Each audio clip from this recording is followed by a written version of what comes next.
Muy buenas tardes con todos.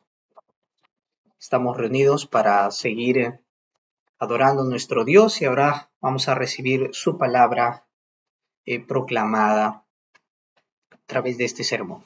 El título de hoy es Misericordia y Perdón. ¿Ya? La lectura principal que vamos a tratar es Mateo 18 del 23 al 35 y después leeremos pues Génesis 50 del 15 al 21 para complementar esta enseñanza. Bien, como una introducción, vamos a recordar que Dios cuando escoge a su pueblo y Dios le da sus leyes, Dios desea que su pueblo sea un pueblo que viva en armonía, que vive en obediencia, ¿no? Que viva, ¿no? En paz. Pero lo que destacaría a este pueblo, ¿no? Sería que amarían a Dios con todo su corazón, con todo su ser, ¿verdad? Con todas sus fuerzas, ¿no? Es decir, su ser entero. ¿No?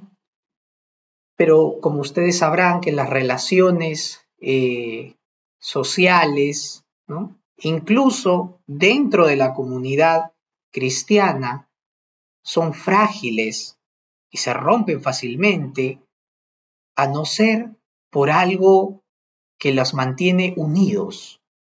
¿No? Y si bien es cierto, para el pecado y para las ofensas, para toda transgresión, había un justo castigo, el Señor revela en el Nuevo Testamento, ¿no? Cómo es que puede frenarse toda esa maldad. ¿No?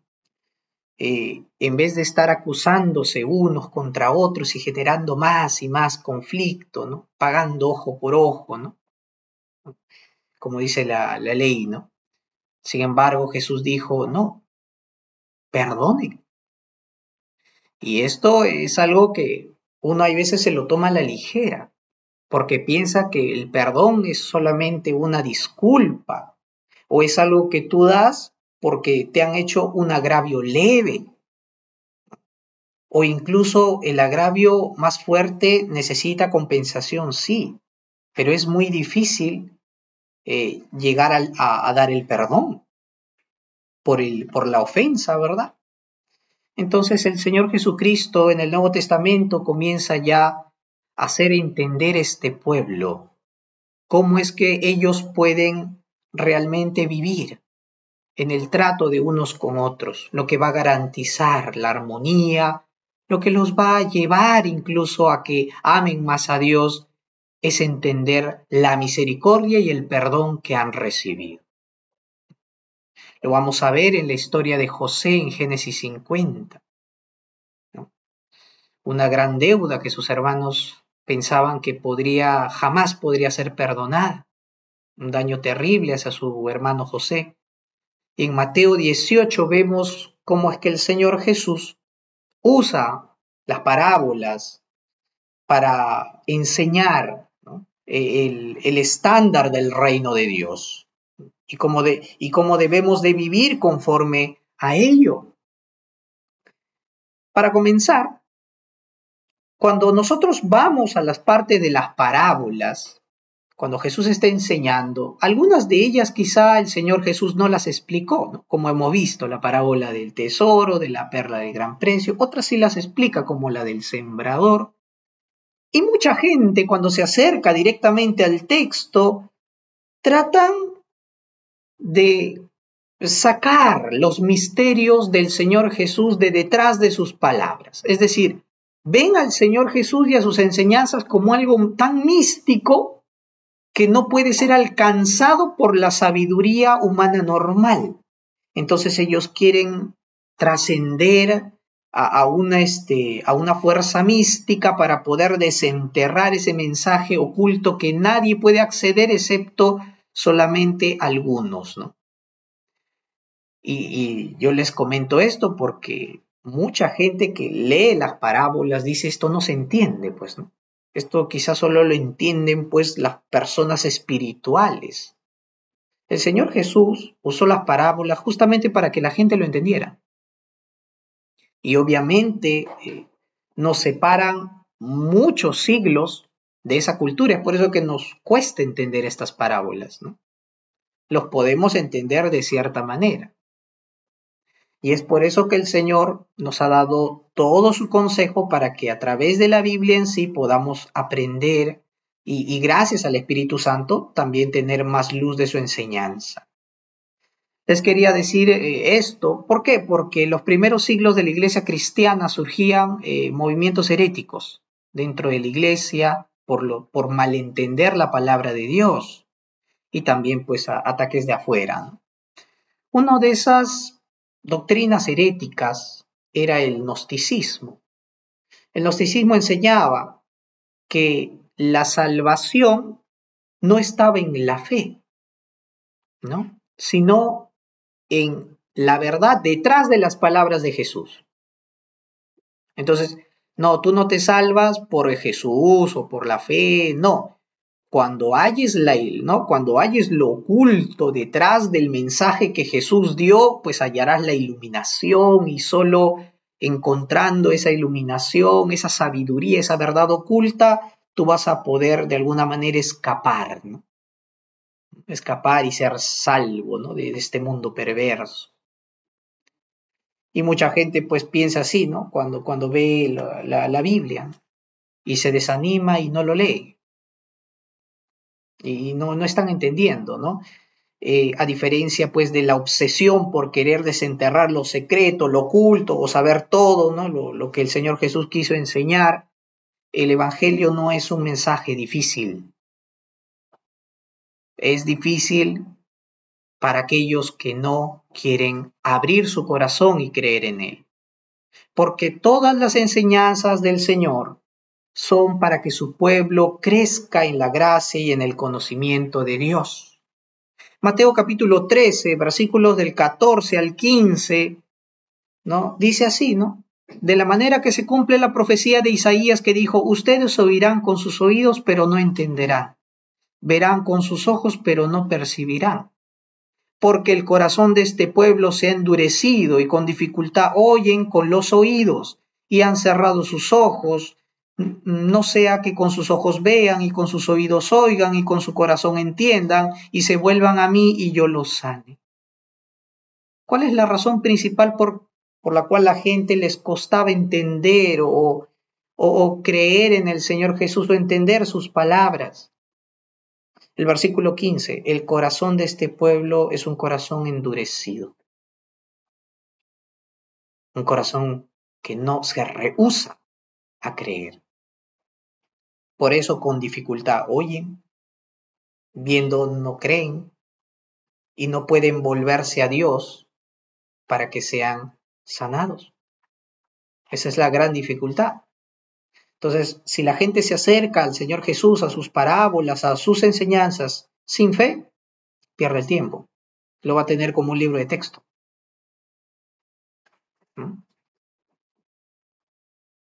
Es por eso que las parábolas facilitaban entender los grandes misterios del reino de Dios. Ahora, se ha leído el texto del 23 al 35 donde nos habla de la parábola de los dos deudores, ¿no es cierto? Uno que debía mucho y otro que debía poquito, ¿verdad? Pero siempre cuando leamos la Biblia, en este caso estas parábolas, tratemos siempre de ver si está conectado con algo un poco más antes y un poco más después. De lo contrario, no entenderíamos. Y acá la pregunta es, ¿por qué el Señor Jesús comienza contando esta parábola de los dos deudores? ¿Tiene que ver algo, ha dicho algo un poco antes para que termine dando esta enseñanza? Y cuando vamos desde el versículo 15 al 22, o sea, todo un párrafo antes, vamos a ver que el Señor Jesús está enseñando acerca de cómo se debe de tratar la ofensa o el pecado que tu hermano ha cometido contra ti. Enseñando esto y enseñando también de que reiteradas veces se debe de llamar al hermano que ha pecado y que quiere reincidir en su pecado, a llevarlo al arrepentimiento, ¿no? Tú y él solos, no te escucha y sigue, Perfecto, trae más hermanos y amonéstalo y enséñale. No les hace caso a ellos, díselo a toda la iglesia. Hasta el final se persiste con esta persona. Porque el pecado te lleva al final, a la muerte. Entonces la iglesia hace todo lo posible para poder llevarlo al arrepentimiento a través del Evangelio, hasta que pida perdón y se arrepienta. Entonces esa labor no es juzgar, sino al contrario, buscar ese arrepentimiento del hermano. Y Jesús está diciendo todo esto en este párrafo que está arriba de esta parábola que estamos diciendo, y después de tantas oportunidades que parece no merecer esta persona, Pedro pues le pregunta ahí, ¿no? En el versículo 21, le dice, ¿cuántas veces perdonaré a mi hermano que peca contra mí? ¿Hasta 7? Y si se habrán dado cuenta, Pedro pone esta cifra de hasta 7, ¿no? Que esas son muchas, ¿no? ¿Pero por qué?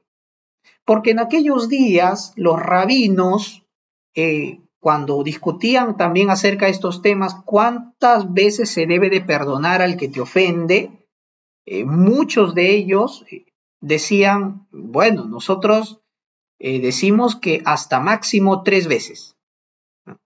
Los rabinos enseñaban eso. Hasta 3 veces se le perdona la misma ofensa que te haga, ¿no? El hermano al día, ¿no? Y muchas de ellas dicen que se basan en lo que dice la palabra de Dios en el texto de Amós, ¿no? En el profeta Amós, él dijo, ¿no? Por 3 pecados, ¿no? Proclamó, ¿no? Por 3 pecados el Señor, ¿no? Hará esto y por el cuarto no revocaré su castigo. Entonces, si por el cuarto no revoca, entonces creo que 3 es el límite, ¿no? Entonces, seguramente 3, pues. Pero el Señor Jesús, ¿no?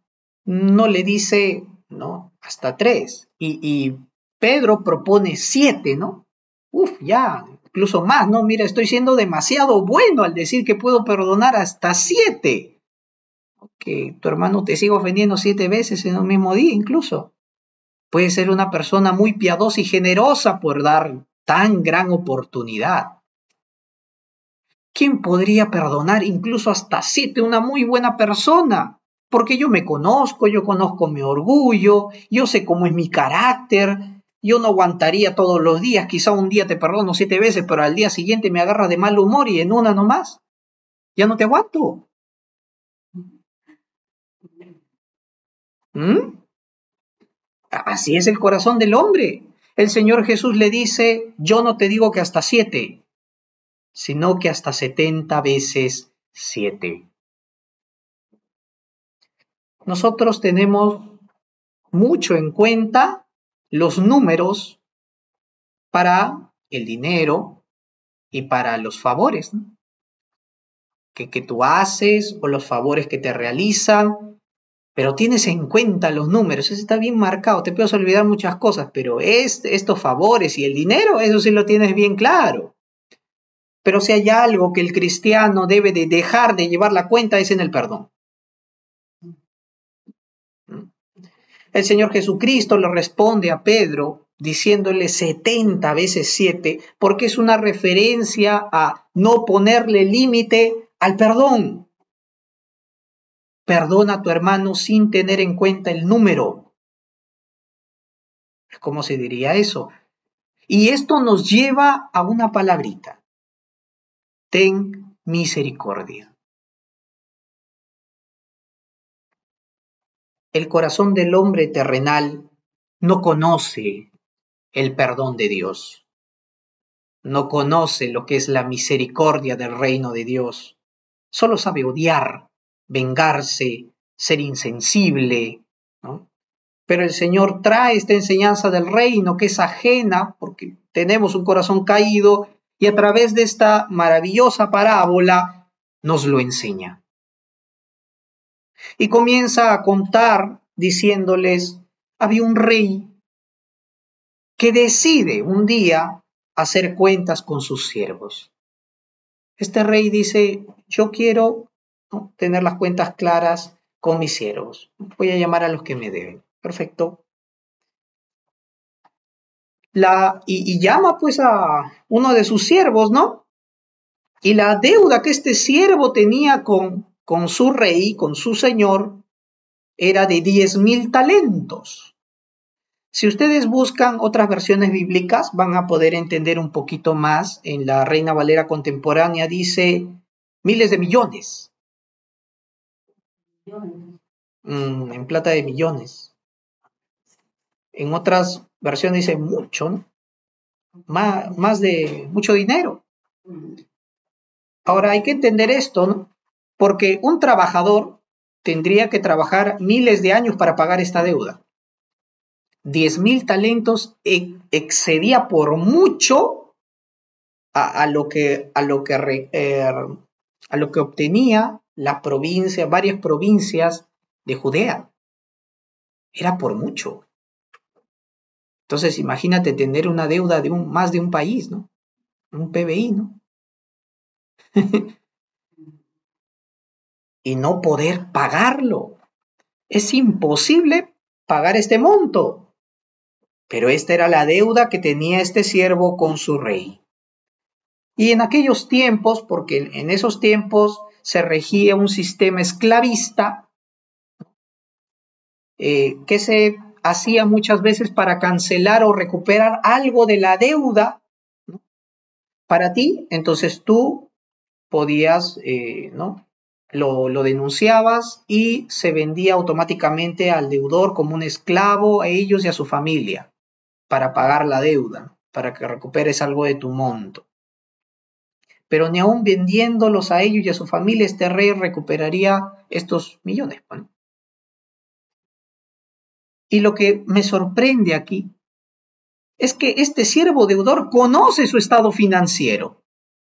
Este siervo no, ¿quién que no tiene una deuda va a decir que no conoce cuánto debe?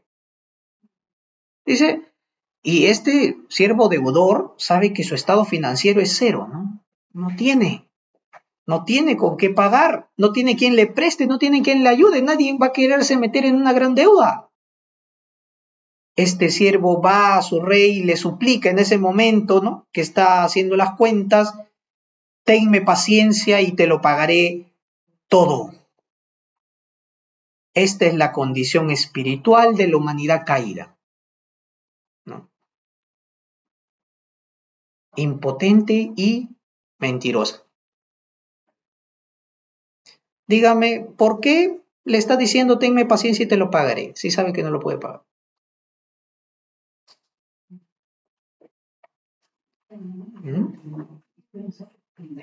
Quiere de todo, con cualquier cosa, ¿no? Tratar de evitar, ¿no? Esa gran deuda, y al siervo no le alcanzarían los años de vida para pagar siquiera la mayoría de la deuda, a pesar de que le dijo tenme paciencia. Y así muchos de nosotros hemos vivido en el pasado, antes de conocer a Cristo, que nuestra deuda para con Dios era algo simple. La deuda que adquirimos por nuestros pecados no lo podemos pagar. Era una deuda impagable. Y queríamos pagar como este siervo, ¿no? Con el fruto de nuestras fuerzas y labor, tratar de pagarlo portándonos bien, o quizá servir a Dios con lo que podamos, pero tratar de saldar esa deuda con nuestras obras, como dice Isaías, son trapos de inmundicia, ¿no? Es como tratar de pagar tu deuda con billete falso. No, es imposible. No aterrizábamos en la realidad de que esta deuda era impagable porque nuestros corazones estaban velados. No veíamos realmente cuán era la gran ofensa del pecado del hombre para con Dios. Y esta venda que nos hacía, no nos hacía entender la gran condenación, solo Cristo lo quita. Solo Cristo te hace entender cuán es tu gran deuda para con Dios. Ahora, este rey tiene toda la potestad y todo el derecho de no solo pedirle cuentas a su siervo, sino ejercer justicia sobre él, ¿no? Pero, ¿qué es lo que hace? Al escucharle todo esto, tenme paciencia que te lo pagaré. Y el rey, sabiendo que no puede pagar, dice que fue movido a misericordia. El rey hace para con su siervo algo mucho más abundante de lo que este siervo le pidió. El siervo le pide paciencia y le pide que confíe en que algún día le pagará. El rey no se fía en eso y va y le responde con algo mucho más, con algo mucho mejor, ¿no? Para solucionar el problema. Y ejerce no su justicia sobre él, que es venderlo como esclavo, sino su misericordia. Y lo libera y le perdona su deuda. ¿Por qué? ¿Por qué le digo le libera? ¿Por qué siervo? Porque muchas veces nos equivocamos. Acá la palabra siervo es doulos, que es esclavo. Es decir, este rey decide hacer cuenta con sus esclavos. Entonces, el esclavo no solamente es perdonado, sino que es liberado. Imagínense lo que el Señor ha hecho con nuestras vidas. Y cuando vamos a la Biblia, esto prácticamente nos está enseñando que nosotros estábamos muertos en delitos y pecados. Y por lo tanto, como dice Apocalipsis, éramos desventurados, miserables, pobres, ciegos, desnudos. Pensábamos que teníamos algo y que podíamos aportar algo, pero no teníamos nada. Romanos 7:14 dice que somos simples carnales que habían sido vendidos como esclavos al pecado. ¿Qué podíamos hacer? Segunda de Corintios 8:9. Gracias al Señor Jesucristo, Cristo vino a este mundo, padeció la pobreza para que en él pudiésemos ser enriquecidos. Y es en Cristo Jesús que el Señor nos ofrece adquirir de él, ¿no?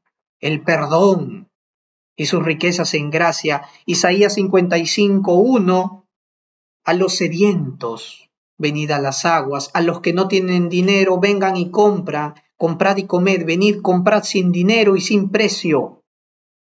¿Por qué el Señor les decía esto? Porque sabía que su pueblo no podía. Compra sin dinero, ¿no? Adquiere sin costo. Esto es gracia. Esto es gratis. Ahora que este siervo está libre, puede gozar del nuevo camino en el que su rey lo ha enviado, que es un camino de libertad, es un camino de perdón, es un camino que ha recibido misericordia para que así sea con otros. Pero dice que al salir llega un momento en el que se encuentra con su compañero, ¿no? Con su ex compañero, con un consiervo que no le debía una gran suma exorbitante como eran los 10.000 talentos, ¿no? Sino que le debía 100 denarios nada más. ¿Cuál era este 100 denarios? Más o menos 3 meses de salario. Sí. Entonces, y le amenazó diciéndole, págame lo que me debes. Cuando ustedes lean incluso en otras versiones, dice que lo agarra del cuello, ¿no? Han visto esas amenazas cuando te agarran así, ¿no? Te apretujan en el cuello y te exigen, págame lo que me debes, ¿no? Y obviamente no te lo dicen, págame lo que me debes, te lo dicen con rabia, con ira, ¿no? Y este consiervo dice estas palabras, te ruego que me tengas paciencia y te lo pagaré todo. Las mismas palabras que él dijo antes. Pero este siervo no lo quiso escuchar y lo manda a prisión. Muchos dicen, sí, pues este es un siervo malvado, ¿no? No solo fue inmisericordia, sino también fue cruel, pero sobre todo injusto, porque la suma que él tenía Era mucho más de la suma que le debía a su consiervo, ¿no es cierto? Era demasiada la diferencia que él debía para con su consiervo que la debía para con su señor. Entonces podemos preguntarnos aquí dos cosas. Primero, ¿por qué el Señor Jesús hace evidente en esta parábola la diferencia de las deudas? Y segundo, ¿por qué este siervo actuaría de esta manera después de pasar por algo parecido? En lo primero podemos decir que el Señor lo hace notoria, y claro, esta es una parábola en extremo, ¿no? Con un caso extremo, pero para hacer énfasis en la deuda que tenías tú para con Dios, de la que tú tienes para con los demás. ¿No? Y cuando el Señor Jesús, ¿no?, enseña o trata estos casos así fuertes, ¿no?, es para enseñarnos esto y darnos ese énfasis y decirnos, ¿puedes tú comparar la ofensa que te han hecho otros, ¿no?, o lo que hayas pasado en esta vida que pueda ser más grande que la ofensa que tú le habías hecho a Dios? ¿Puedes compararla? Y si sabes que no puedes compararla y sabes que es menor lo que los demás te han hecho con lo que tú le has pagado de mal a Dios, ¿por qué te cuesta perdonar? Para lo segundo, ¿por qué el siervo actuaría de esta manera después de haber pasado esto parecido? Es porque cuando pues estamos acostumbrados, ¿no?, hoy en día a ver las películas, que al malo le sucede algo trágico o algo dramático y lo vuelve bueno, se vuelve más consciente de sí mismo, ayuda a los demás, ¿no?, y acaba con un final feliz, ¿no? El malo se volvió bueno, aprendió su lección, ¿no es cierto? Pues no es así en la vida real. Bienvenidos a la vida real. Porque un corazón no arrepentido no tendrá renovación. Si solo pasó por un momento emocional o crítico, fue el momento emocional y crítico. Te duró el tiempo que lo pasaste, pero no fue un momento transformador. Y como no cambió nada en tu vida, sigues bajo condenación. Esa es la diferencia entre un corazón que ha experimentado la misericordia y el perdón de Dios y puede perdonar a otros y aquel que no.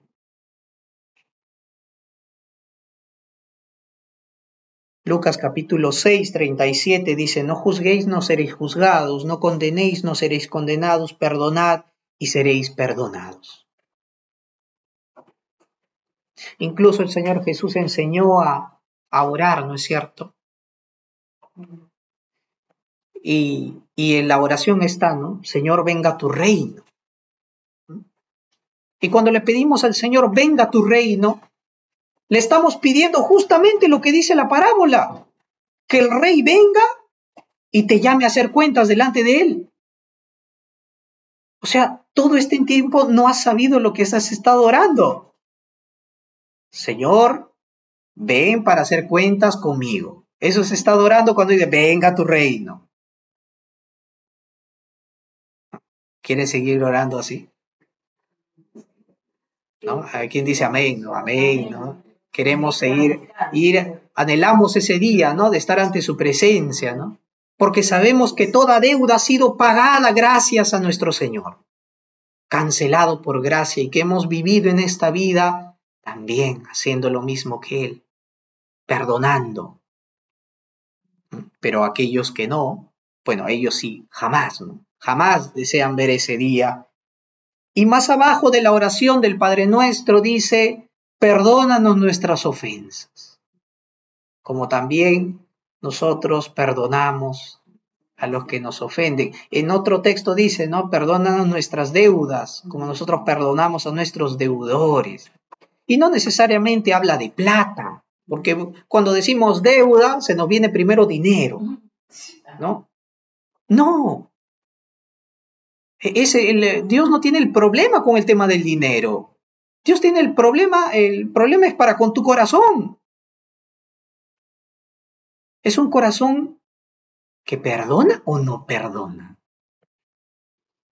Por eso, y cada vez que oramos nuevamente, así, perdónanos nuestras deudas, es porque sabemos que estamos perdonando. Y si oramos de esa manera, ¿no?, y no lo estamos haciendo, pues entonces hay que arrepentirnos ahí.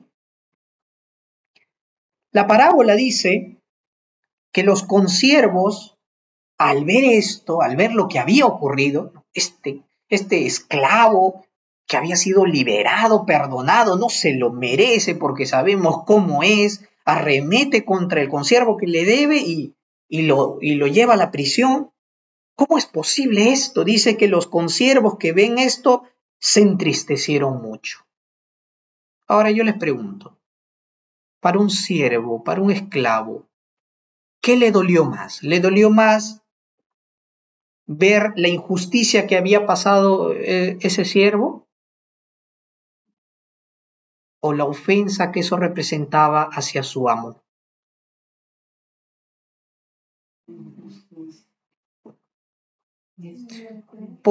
¿No? ¿En qué te moverías más a la tristeza? ¿Qué te indignaría más? Cuando uno ve un acto injusto, dice, no, me indigna esto.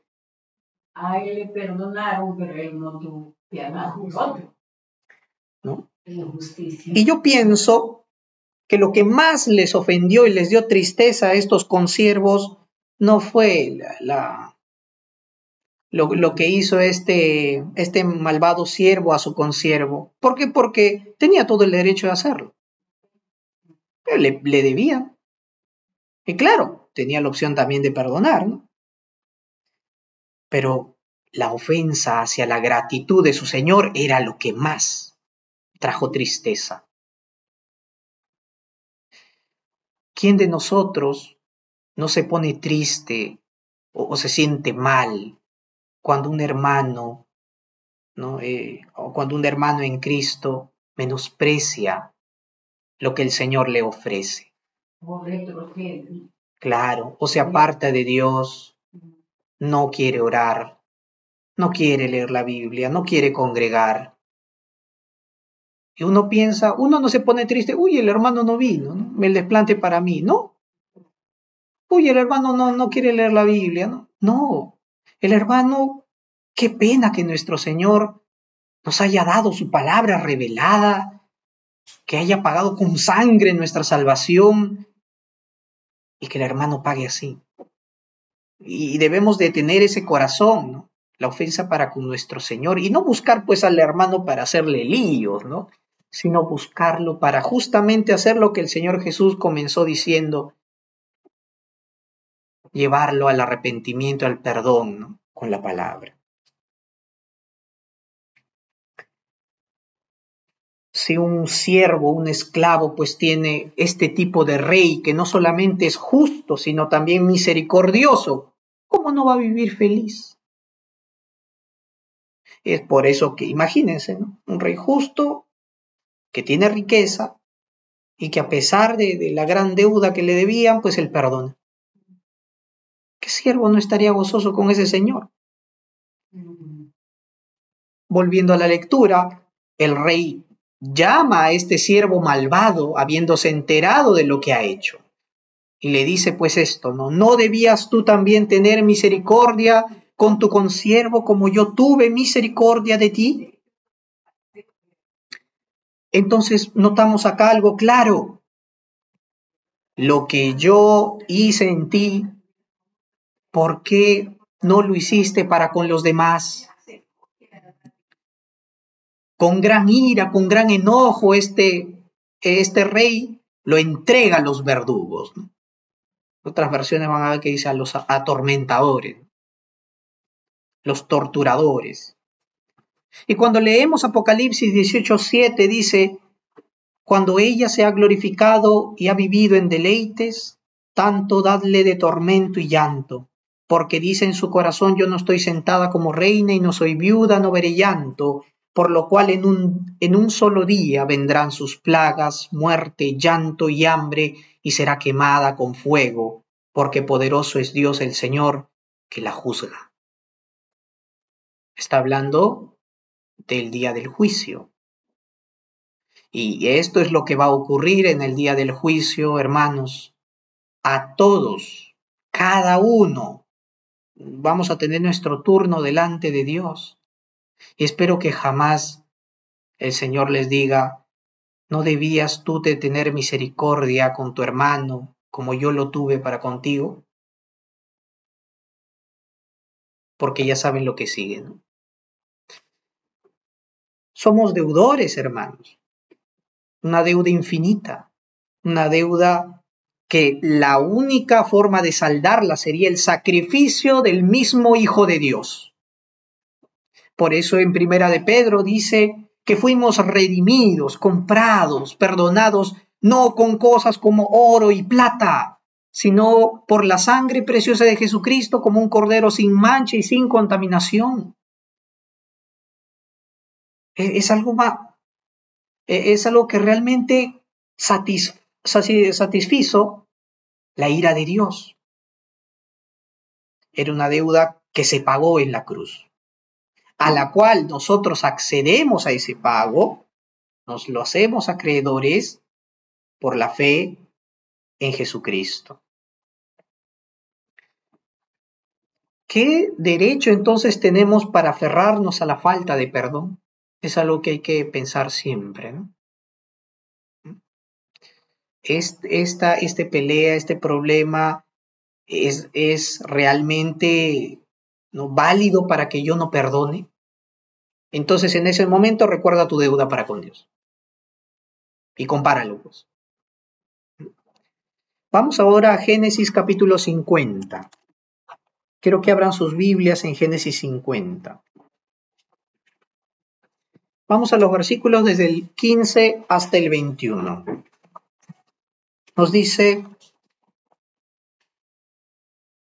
ya para estos momentos, Jacob, el padre de José, ya había muerto. Dice: al ver los hermanos de José que su padre había muerto, dijeron: tal vez José nos odia y ahora se vengará de todo el mal que le hicimos.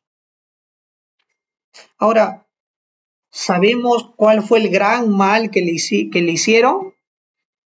Lo quisieron matar. Esa era la verdadera intención del corazón. Lo quisieron matar, pero como no quisieron manchar sus manos de sangre, o sea, quisieron de todas maneras deshacerse de él, ¿no? Pero que ellos no lo hicieran, entonces lo vendieron como esclavo. Le mintieron a su padre, vieron sufrir a su padre, su familia. Y, cuando viene ya, después de muchos años, la hambruna, se vuelven a reencontrar con José. José, que es ahora gobernador, se revela a ellos y les dice: yo soy su hermano José a quien ustedes vendieron, pero no tengan miedo, ¿no? Porque para esto me envió Dios. Es decir, yo ya los he perdonado.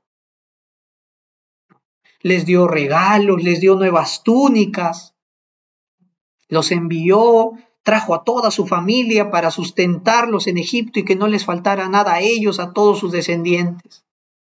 Y después de pasar el tiempo, muere su padre y ellos piensan que por su papá, porque Jacob, pues, o sea, amó mucho a su padre Jacob, ¿no?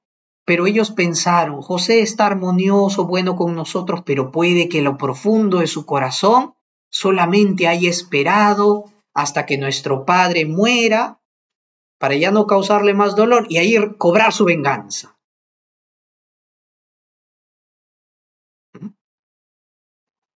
Y esto es esto es con lo que se consolaba muchas veces incluso Esaú, ¿se acuerdan? Y la familia de Jacob fue así. Cuando Jacob le usurpa el lugar de Esaú y engaña a su padre Isaac, Esaú se consolaba con la idea de que dice: como mi padre está viejo, Isaac está viejo, ya está cieguito, yo voy a esperar a que muera y de ahí lo mato a Jacob. El mismo pensamiento, ¿no? José estaba esperando que nuestro padre ya partiera para vengarse, ¿no? Arremeter contra todos nosotros. ¿Por qué? Porque ellos sabían, ¿no? Que la gran ofensa que le habían hecho no podía ser perdonada. Ellos ni siquiera habían entendido el perdón que el Señor les había concedido en esos momentos gracias a José. Por eso nos dice, mandaron a decirle, José, antes de que tu padre muriera, nos pidió que te dijéramos que de su parte, te ruego que perdones la maldad y el pecado de tus hermanos, pues te trataron muy mal. Por lo tanto, te rogamos que perdones ahora la maldad de estos siervos del Dios de tu padre. Notamos primero, ¿no? Este pedido, ¿no? Jacob no quería que en el corazón de su hijo quedara siquiera rastro de odio, de rencor, de resentimiento por las cosas pasadas. Si hay cosas del pasado que estamos todavía albergando en nuestro corazón contra algún hermano, pues el Señor nos manda a olvidarlas. En el perdón de Dios, dice, aunque te trataron muy mal, le dicen. Y ellos son conscientes de este trato y no se creen ese perdón que han recibido. ¿No? Por eso no pueden experimentar paz plena y completa. Te rogamos que perdones ahora la maldad de estos siervos del Dios de tu Padre. Porque hay veces nos olvidamos que nuestros hermanos, a pesar de la ofensa que nos hicieron, también son siervos de Dios, hijos de Dios. Y miren cómo es, mientras ellos le hablaban, le comunicaban esto a José, José comenzó a llorar. Además, sus hermanos fueron y se arrodillaron delante de él. Aquí nos tienes, José, somos tus siervos. Ellos vinieron, José, aquí, si te vas a vengar, si nos vas a castigar, aquí estamos, José. Somos tus siervos. ¿Se acuerdan que dijo, no? Aquel que encuentre la copa, ¿no? Al culpable, yo lo tomaré como siervo, ¿no? Yo me lo quedaré como esclavo, ¿no? Y Judá se puso, ¿no? Entonces ahora ellos quieren, pues, véngate, ¿no? Te vendimos como esclavo, tómanos como tus esclavos si quieres. Pero José les respondió, no tengan miedo, ¿no? Comenzó a calmarlos, a tranquilizarlos, a darles esa seguridad de que no les iba a hacer daño alguno. ¿Acaso estoy en lugar de Dios? Hermanos, ¿no saben de que el juicio es exclusivamente del Señor? El Señor ha dado un día en el cual juzgará duramente a todos sin misericordia por cada uno de sus pecados. Por eso no me compete a mí afanarme por una ofensa o maquinarlo día tras día. Y nuevamente les vuelve a repetir lo que les dijo en Génesis 45. Ustedes pensaron hacerme mal, pero Dios cambió todo para bien. Para hacer lo que hoy vemos, que es darle vida a mucha gente. Y acá quiero aclarar una cosita. No es que el hecho de que fue vendido como esclavo, estuviera como siervo en Egipto, pasara penurias en la prisión, no es que Dios cambió lo malo para bien, ¿ah? Dios usó lo malo como un bien para José. No es que pasa un problema y Dios me va a quitar el problema y me va a poner un problema más leve, no. Dios no hace eso.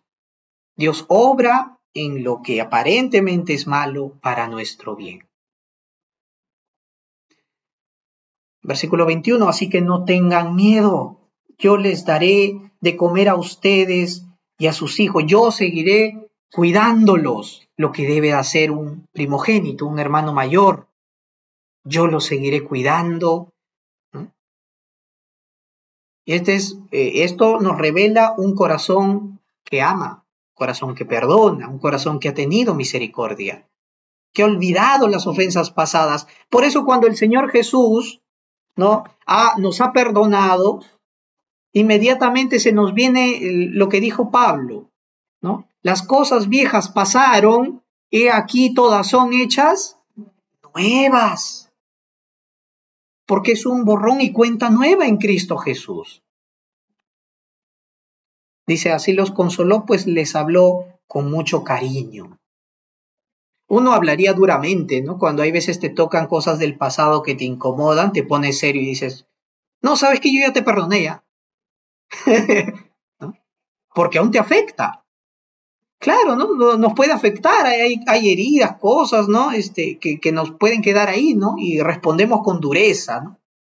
Con molestia. Pero la respuesta de José fue con mucho cariño.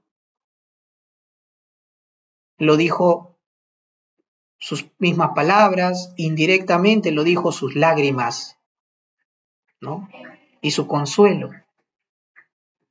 Entonces, ¿qué nos manda el Señor a hacer? Así es. Tener misericordia nos lleva ese perdón. Somos ese siervo que no ha perdonado, o queremos ser realmente ese siervo que vive en el perdón. Santiago capítulo 2 versículo 13 dice que el juicio sin misericordia se hará con aquel que no hiciere misericordia. Pero aquel que ha hecho misericordia recibirá esa misericordia, hermanos.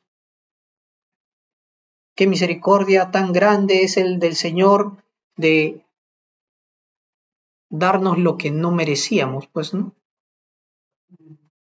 ¿Mm? Vamos a orar, queridos hermanos. Sí, vamos a orar. Amado Señor, te damos gracias. Gracias por tu amor, por tu misericordia. Gracias, Señor, por enseñarnos a través de las parábolas del reino de Dios cuán grande, Señor, es tu perdón, cuán grande es tu amor, que muchas veces lo encogemos, lo limitamos, incluso lo olvidamos, somos ingratos porque consideramos más grandes las ofensas que los demás nos hacen que la gran ofensa y la deuda que teníamos para contigo. Perdónanos, Señor, ayúdanos. Sana nuestros corazones como sanaste a José durante esos años en Egipto. Él se acercó a ti, él tuvo comunión contigo, él se preparó, fue perfeccionado, fue enseñado en el perdón y la misericordia para que cuando se encontrara con sus hermanos no tuviera más heridas, sino que los recibiera con amor, con consuelo, con sustento. Así también hay muchos corazones de las personas que están esperando ese perdón de nosotros. Hay personas que viven su vida atormentados con la culpa porque porque nos han ofendido y no saben que nuestros corazones ya los ha perdonado ya no los tomamos en cuenta eso. Que al contrario, que nosotros los miramos con misericordia y con gracia nada más. Que nuestro camino sea ese, Señor, un camino de justicia, pero también un camino de misericordia. Oramos agradeciéndote, Señor, por esta tu buena palabra, en el nombre de Jesús. Amén.